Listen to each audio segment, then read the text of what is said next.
للمتقين والصلاة والسلام على سيد الأنبياء والمرسلين أما بعد أعوذ بالله من الشيطان الرجيم بسم الله الرحمن الرحيم ومكروا ومكر الله والله خير الماكرين صدق الله العظيم وصدق رسوله النبي الكريم الأمين إن الله وملائكته يصلون على النبي يا أيها الذين آمنوا صلوا عليه وسلموا تسليما اللهم صل على محمد وآله وعترته بعدد كل معلوم لك الصلاة والسلام عليك يا سيدي يا رسول الله وعلى آلك وأصحابك يا سيدي يا سيدي يا سيدي يا سيدي يا حبيب الله اللہ کی حمد اور اس کے نبی کی ذات پہ خرب و دفعہ درود و سلام کے بعد بندگان خدا میں سے ایک کم ترین بندے کی طرف سے آپ سب کی بارگاہ میں السلام علیکم ورحمۃ اللہ وبرکاتہ۔ الحمدللہ اس دور میں تحریک لبیک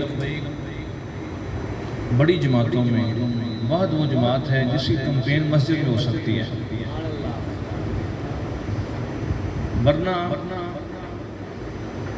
کوئی اپنے ساتھ بڑے تقوی سے چلتا ہے تو وہ ٹولتا نال ضرور رکھتا ہے، اور دوسرا وہ جو کہتے ہیں کہ ہم نے ریاست مدینہ بنانی ہے، ان کے ہاں عورتوں کا ڈانس ضرور ہوتا ہے۔ جب سلطان صلاح الدین ایوبی کو پتہ چلا کہ میرے خیموں سے کچھ جوان جو ہیں نکلتے ہیں اور ساتھ والے گاؤں میں چلے جاتے ہیں، اس نے ایک ٹیم تشکیل دی، چھاپا مارا، اس گاؤں سے کچھ مرد عورتیں پکڑے گئے، وہ مجاہدین بھی پکڑے گئے، ان کو لے کے آئے، لین میں کھڑا کیا، تم ادھر کیا لینے جاتے ہو؟ انہوں نے بتایا کہ اس گاؤں میں کچھ لڑکیاں ہیں جو اور لڑکیوں کی تصویریں دکھاتی ہیں، ان کے حسن کے چرچے کرتی ہیں۔ ان میں ایک ان کا بڑا خاص بندہ جاسوس بھی پکڑا گیا۔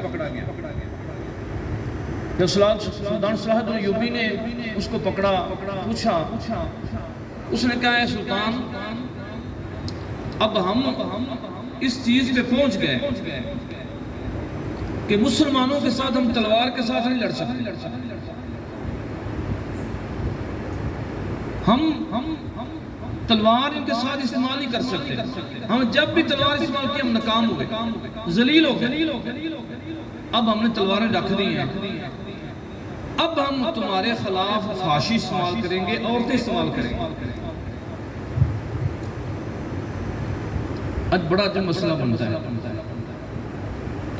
شاید اس مجلس میں کوئی ایسا بندہ ہو جس کے نانکے یا دادکے میں کوئی مہاجر ہوں جو ہجرت کر کے آئے، ہے کوئی بندہ؟ اس گاؤں میں مہاجر نہیں رہتے، مہاجر نہیں رہتے۔ میری والدہ مہاجر تھی، شاہ کمال کہتے ہیں رحمۃ اللہ علیہ گلاب میں سے تھی، وہ ادھر سے ہجرت کر کے آئی، میری نانی صاحب ہجرت کر کے آئی، بہت سارے بندے مہاجر ملتے ہیں۔ مہاجر بتاتے ہیں 70,000 بچیاں ایسی تھیں جن کو ہندو سکھ اٹھا کے لے گئے، اور بہت ساری ایسی بچیاں تھیں جن کے باپ نے خود بچی کو ذبح کر دیا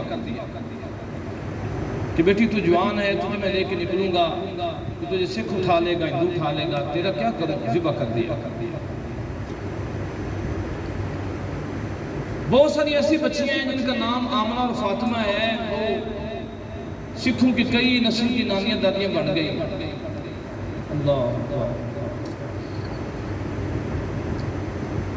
دنیا کی سب سے بڑی ہجرت، سب سے افرادی ہجرت، میں یہ ہجرت مقام کی بات نہیں کر رہا، ایسے تو وہ سب سے بڑے جو عزت والے مہاجر ہیں وہ وہی ہیں جو مکہ سے نکلے تھے مدینہ منورہ کی طرف، وہ بڑے مہاجر ہیں عزت کی وجہ سے، رتبے کی وجہ سے. لیکن زیادہ سب سے بڑا افرادی قوت جس میں سب سے زیادہ لوگوں نے ہجرت کی وہ ہندوستان سے پاکستان آئے.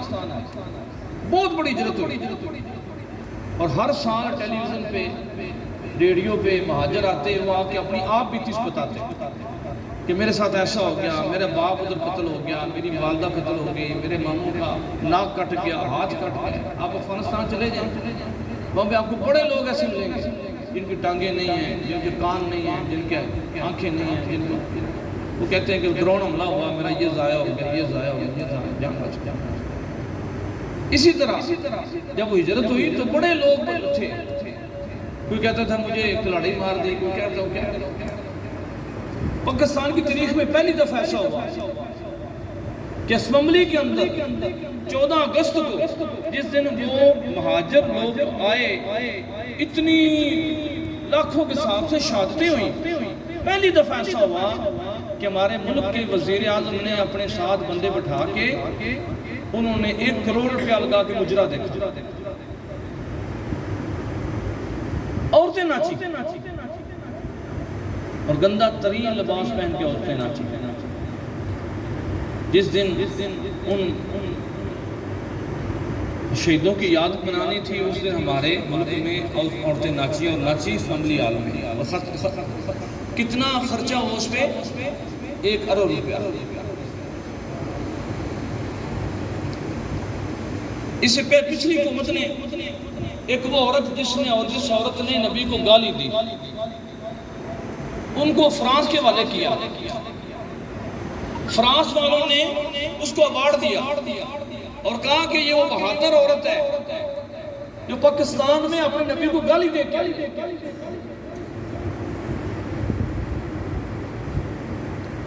اب جس دن کشمیر کی بچیوں کی عزت لوٹ کے ان کے دوپٹے کے ساتھ ان کو درختوں سے لٹکا دیا گیا، قتل کر دیا گیا.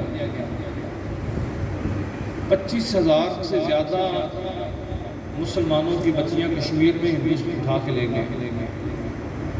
اس دن ہمارے ملک میں بچے باجے بجا رہے تھے اور ملک پاکستان میں میچ تھا، لڑکیاں ناچ رہی تھی. اس دن بھی حملہ ہوا. کس کے ساتھ؟ تلوار کے ساتھ نہیں، لڑکیوں کے ڈانس کے ساتھ.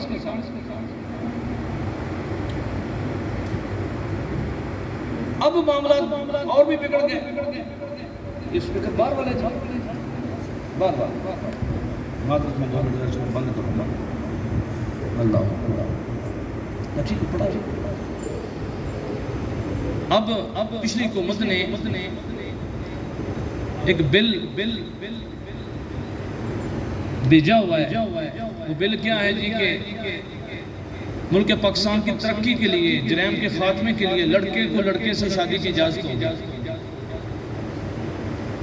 اور لڑکی کو لڑکی سے شادی کی اجازت ہوگی.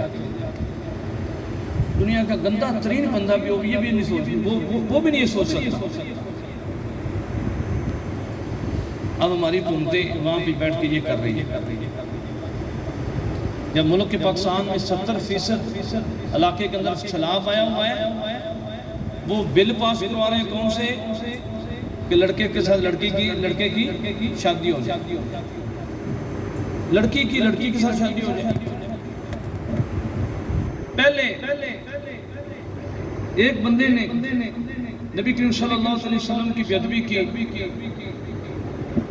جب اس نے بے ادبی کی تو سلطان صلاح الدین ایوبی نے قسم اٹھائی، اللہ میں اتنی دیر تک چارپائی پہ لیٹوں گا نہیں جتنی دیر تک میں اس کا سر قلم نہ کروں. 3 سال تک وہ بندہ چارپائی پہ نہیں لیٹا، یا نیزے کے ساتھ سوتا تھا یا گھوڑے کے اوپر سوتا تھا. 3 سال کے بعد ملا. اس نے کہا اس بندے کو کہ تو کہتا تھا اپنے نبی کو بلاؤ، نبی نے اپنا غلام بھیج دیا، اس کا سر قلم کر دیا. پہلے کسی بچی نے ایک خط لکھا، محمد بن قاسم ادھر پہنچے، اس نے ان کی اینٹ سے اینٹ بجا دی، قلعہ سے قلعہ فتح کیا. اور اس نے کہا راجہ طاہر نے کہ یہ کس طرح قابو آئے گا؟ اس نے کہا عورتیں عورتوں کی طرف مائل ہو جائیں. اس کے بعد بڑی عورتیں ہیں، جیسے آج صابن کی ٹکیا پہ عورت، موٹر سائیکل پہ عورت، کسی بندے نے پلاٹ بیچنا ہو عورت، کسی بندے نے آئس کریم بیچنی ہو عورت.